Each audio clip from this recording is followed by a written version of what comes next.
to Town Talk. I'm your host, Rose Highland Sharp.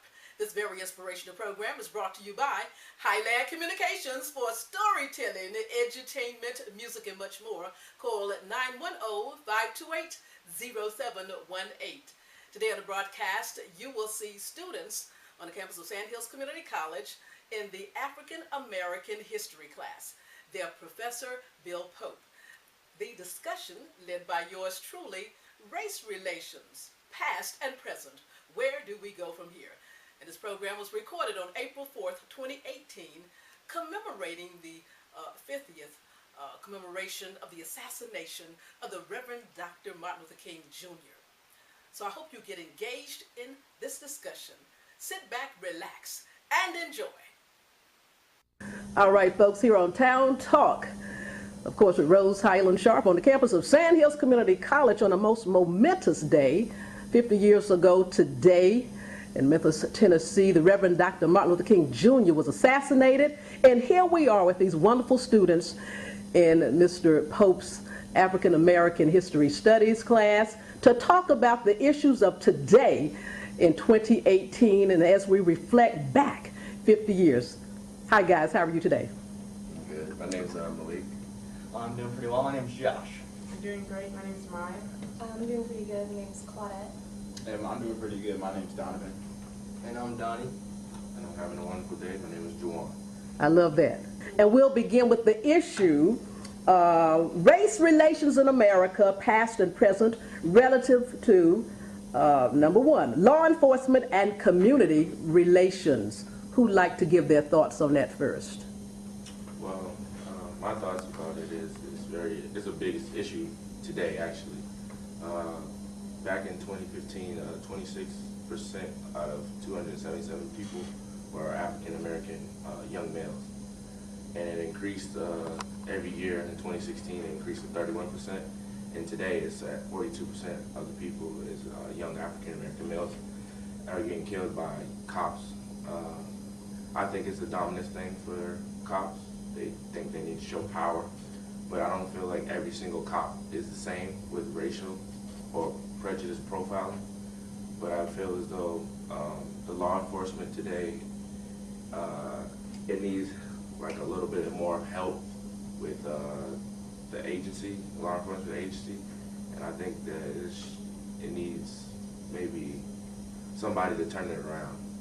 That's just my thoughts on it. The community really believe that they're just targeting young black males. They just feel as though it's basically going back 50 years ago, as in Dr. Martin Luther King being assassinated, as in racism. It's still alive, and they just keep attacking young males. I wake up every morning, get in a car with fear of getting pulled over because I don't know if I'm going to live or die. I can obey the law, but you don't know what's going to happen. They can think I'm getting a gun just by getting my license or registration. It doesn't even matter nowadays. You got to explain everything, know your rights. And it's really hard today as African American male. And that's just my personal feelings about it. Juwan, do you think that the cops are almost like intimidated by what to expect from somebody? I think they are intimidated about like certain things we wear. Like say if you got a hoodie on, they have more fear to draw their gun out quicker than a person that got, like myself, got a nice little suit on or nice shirt. But they are intimidated by certain young males, African American males. It's like loud music playing, the fancier the car. It draws attention and draws them to be aware of what they might get into. That's just fun. Just to piggyback on what Juwan was saying, I think that one thing that has become a problem is cops going in with a pre-existing thought in their head, thinking that, well, this guy, he's got dreads, so last guy dealt with that dreads ended up giving me a problem, so maybe I'm gonna have to pull out my gun a lot quicker this time to get a shot off. So I feel like eliminating the pre-existing thoughts in your head will definitely increase the trust between a black man and a cop. in this country, because I mean, you're seeing like the thing that happened in California. I don't know how long ago it was. A man was chilling in his own backyard and got killed for no apparent reason because he had a phone in his hand. So I mean, it's crazy to think that just because you're a young black man that you have to fear for your life every time you get in a car, or every time you get pulled over.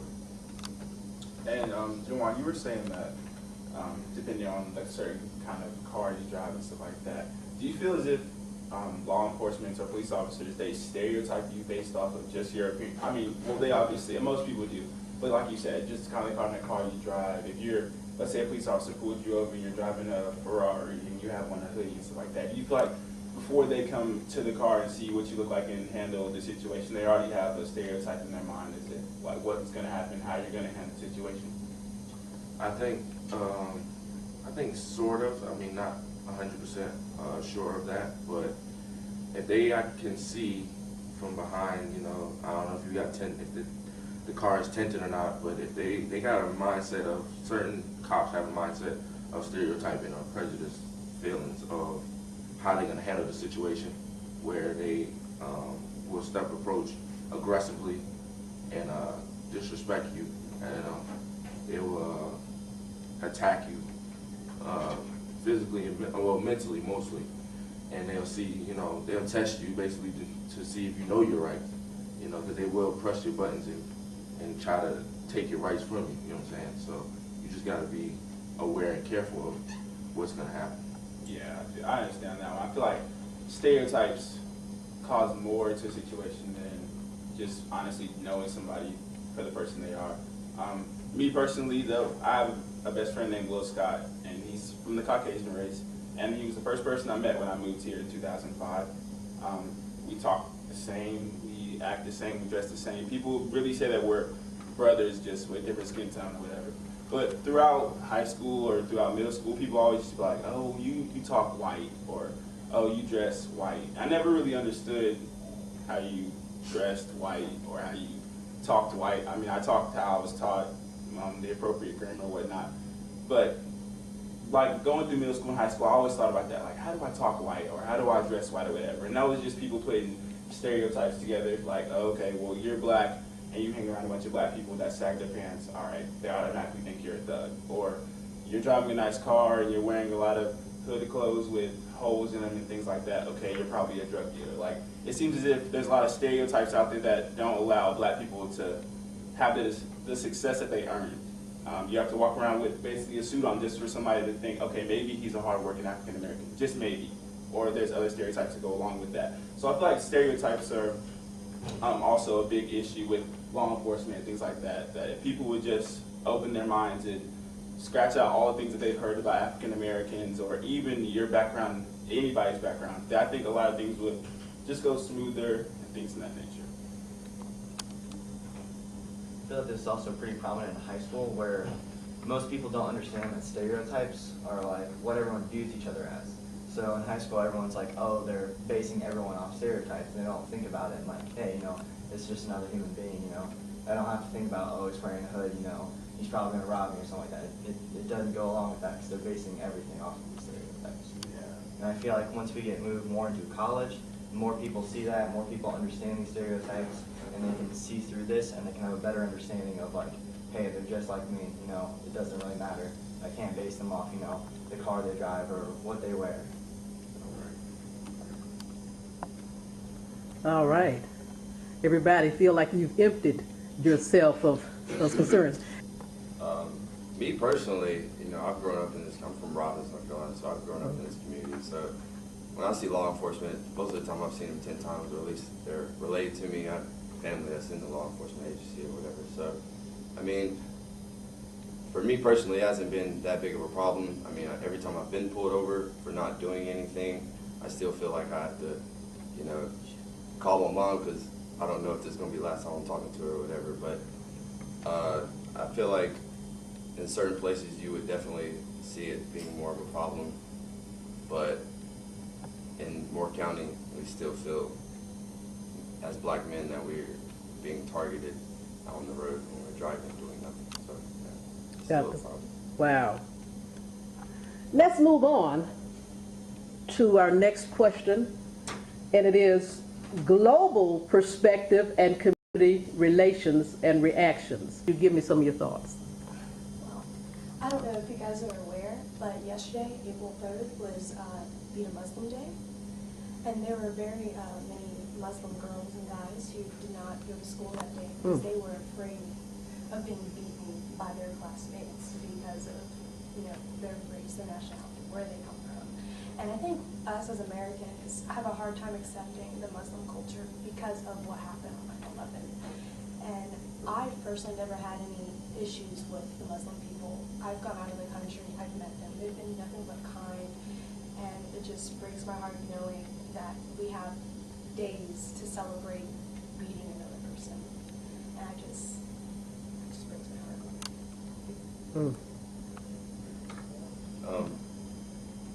Like you were talking about 9/11, one thing I can think about is ever since 9/11, it seems like in this country every time that a situation happens or something bad happens with a Muslim, they're considered a terrorist.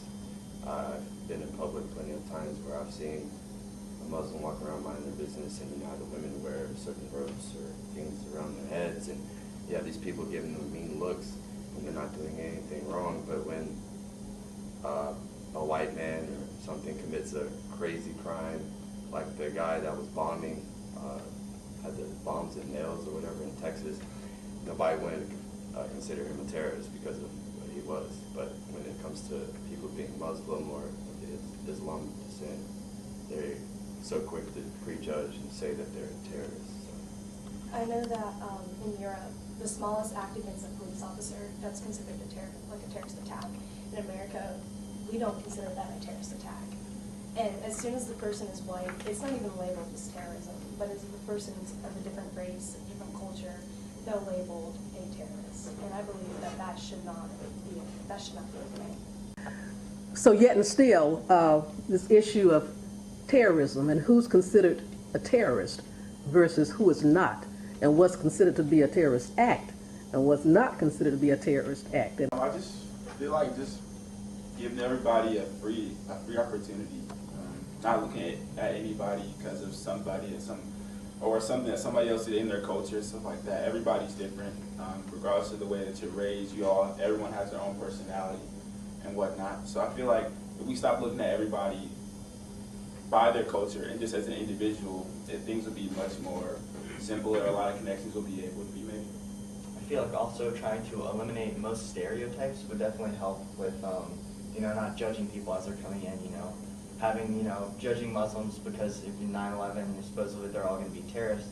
If we were able to, eliminate some of these stereotypes, they would be more comfortable coming here and, living and not be as scared to, go out in public and, wouldn't be scared to go to school because, beat a Muslim day. And I feel like just eliminating the stereotypes is one of the first steps we need to take in, eliminating these race relations. Josh, how do you think we can eliminate those stereotypes? I don't know, informing more people about what is right and not, what is false, like these stereotypes, what they actually do, how people actually act, what they're actually about, that's all I have to say. would we start with that preschool, the primary school, in the home, neighborhood church? I mean, I feel like stereotypes are taught behavior.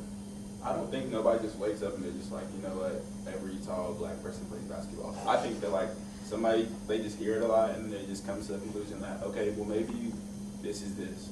That's the same way with racism as well. Racism is a taught behavior. A newborn infant baby doesn't just wake up and thinks black people were slaves or whatever. That process took time. So that went from one ear to another ear to a group to a culture to people that come to that conclusion that, okay, well we're more superior than another race and things of that nature. So I guess, you can say it can start from preschool or whatever, but there just has to be a change within yourself, and yourself can affect others. So if me hanging out with a group of white people, them thinking that I'm not, or as my friends, them thinking that I'm not weird for doing that, I feel like that's a percentage of a change. That small percentage can affect a lot. It could affect just Sand Hills, it could affect Moore County, it could affect North Carolina, but I just feel like if you can say it can change at a younger level, but it has to change with anybody. Age doesn't really matter. speaking of children in school, and with all the school shootings, this has been a time that I thought that I would never see in my lifetime. But yet now, there seems to be possibly a change coming because people your age or younger, high school students, who, all these marches, who are speaking out. Young people are going to lead us, younger than you all. So what is the solution with stopping the shootings, not only in schools? Well, let's focus on the schools. We know there's shooters in other places, but what are your thoughts on that? Some people say like the shooters look like they were bullied, or this depression, or a mental illness is used with almost everything now when it comes to school shootings. So I guess first find out what the actual problem is. Why are there people in this world that feel the need to go to high schools and colleges and whatnot and kill people? What's their motive? What builds them for that? So I guess labeling the problem would be the first step, I think. I think cutting out excuses. Don't say that they had issues. Don't say they were bullied. Call them what it is. Don't cushion the situation. You know, don't make up excuses for the action that they did. And I think if we start there, like, oh, he was bullied. Okay, so what? He was bullied. Someone else was bullied, and they didn't show up at school. You know, I just think that's a fallacy. We can't use that. You know, anybody just being able to walk on campus and walk into any building that they want to is dangerous enough. You know, some parent could walk in right into the classroom and take their kid out without anybody's permission, because we don't have the correct facilities or protection that we need here on school to prevent people from just walking into any other building that they want. How do you suppose we go about that with like universities and colleges that are so widespread and cover so much ground? How do you think we would be able to keep those safe and secure? Like putting up stations around, you know? As far as university and stuff, that would definitely be tough because everything is so open and stuff. But one solution I think would be, every student is given an ID, making more of the building, all of the buildings, having to have the ID to get access into the building would be one way to prevent. Obviously it would be very tough when, days like this when it's really nice outside, kids want to be out studying in the lawn and stuff. So I personally don't know exactly about that, but as far as IDs and having to use your ID to access buildings, I think it would help a lot as well. All right. Anyone else on that particular topic? Also, Yes. I feel as though maybe each building should have like a metal detector or something to help it out, to identify, who's dangerous or anything. This topic is real broad, and it's getting more out of hand lately, especially with it seems like almost every state is starting to have at least one school shooting, and it's starting to go more globally known that supposedly they're psychotic or they got mental illness or depression or any of that nature. But I feel as though it's more to it than that. It gotta be, at least. I feel like sometimes you don't even know who they're targeting. And one school shooting, they said they was targeting a teacher, but the teacher got out of the way. The teacher managed to escape, and they got this student that was in the way. So it's just like it's unfair to a parent to lose their child over something they have no control over. But I think the school system need to get together and maybe find a way to figure out how to stop all these school shootings. This is a serious matter where you're trying to get an education, you're trying to better yourself, and you end up somebody running into you with a gun, and you're trying to prevent yourself from being in that life or being in the streets or any of that situation. And then now it's coming to you at a place where you're supposed to learn and better yourself. So that's just my personal opinion about it. Student and teacher relations, public schools, college campus. What's going on with it? Is it good? Yeah, it's better now. It's better than it was back then, I'm sure. Better since 50 years ago or 20 years ago? Yeah, better than 50 years ago for sure. Especially 50 years ago, yes. Today, I feel more comfortable talking to a teacher than I would have probably been in 50 years ago. I think more teachers today are more involved with their students and what they got going on. You know, certain teachers ask me all the time, like, "How's your kids?" I'd be like, "They're good." You know, it shocks me, you know, to see that they remember and care, you know, about things I got going on in my life. So it's just like, I think the teachers are more involved with their students this upcoming, like, this decade, should I say. Well, you know, I'm going to tell you a little secret. Back in the day, so that would have been 50 years ago, was 1968, right? Elementary school. I do remember a very close-knit community, not only Moore County, but in the South, and teachers care. We always say, those of us who've been teachers and whatnot, and parents, we say, you know, teachers really used to care when we were coming along. We're concerned that people your age will become teachers and make a difference, about diversity and the global economy, and being tolerant with others, being understanding and empathetic, not only sympathetic. Getting a job, employment. Let's touch on that for just a moment. Relative to race relations in America, past and present, employment, employers, employees, and community relations. Is it fair? Is it equitable? We're looking at, on this day in history, 50 years ago, the Reverend Dr. Martin Luther King Jr.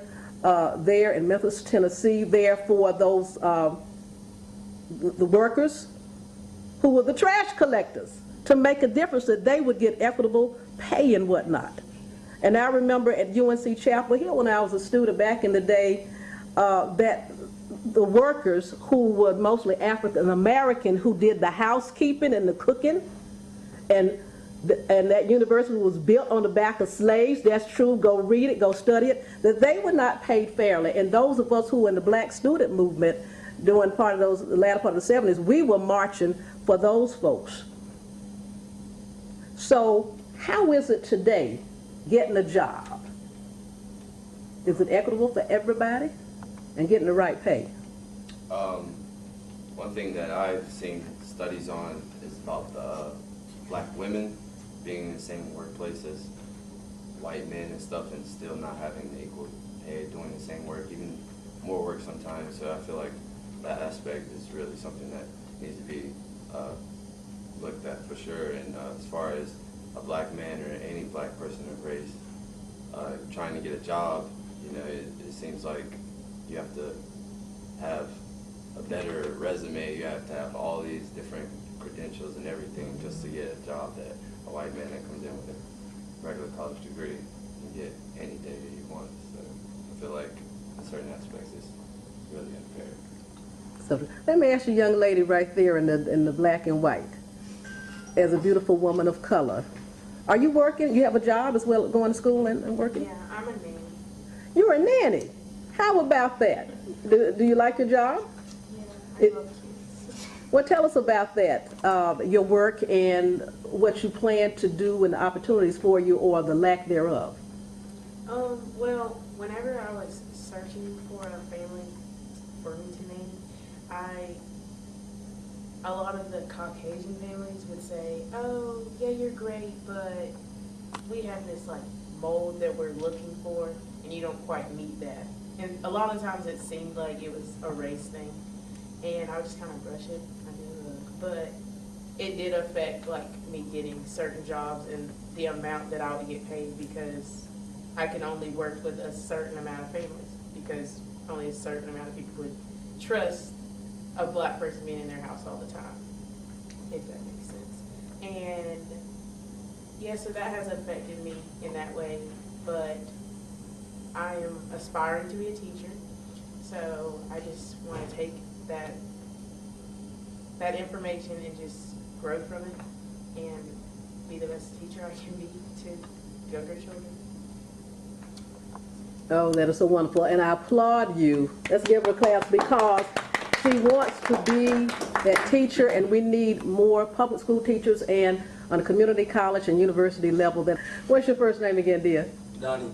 Donnie. Yes. As we're closing out today, what are your thoughts overall on what we've talked about, race relations in America, past and present? So like, maybe with voting, like if you're like an African American trying to run for something, I feel like it's all about time and like through like what everything like what's going on at that point of time. Like, so with all the like with the cops and killing all the blacks and everything like that, and you could be like the voice of that, because we're like, that's really big right now going on. So it's just like timing. So it's like if something else is going on like with like whites or something, you might not be at the top of the voting list because it's nothing like basically to do with you.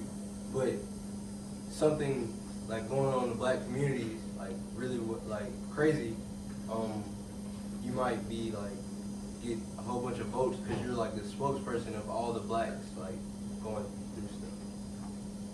All right. Are you all registered to vote? You don't. Yes. Yeah, you don't have to raise your. Everybody is. Thank you for that. And again, on this day, April 4th, 1968. Good Lord, 50 years ago. Here we sit now at Sand Hills Community College, remembering when Dr. King was going to see about those workers who needed help and not knowing, but I think he did know that his time was coming to an end.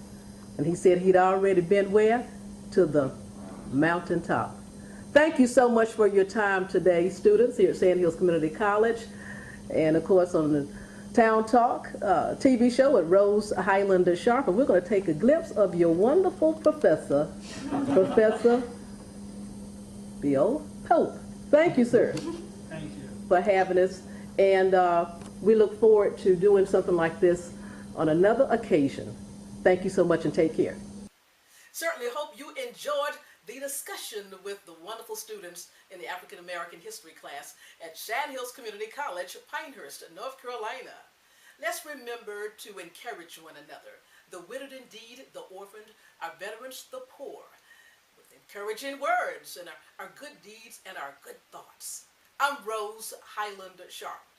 If you're walking the walk, you'll be on Town Talk. Take care.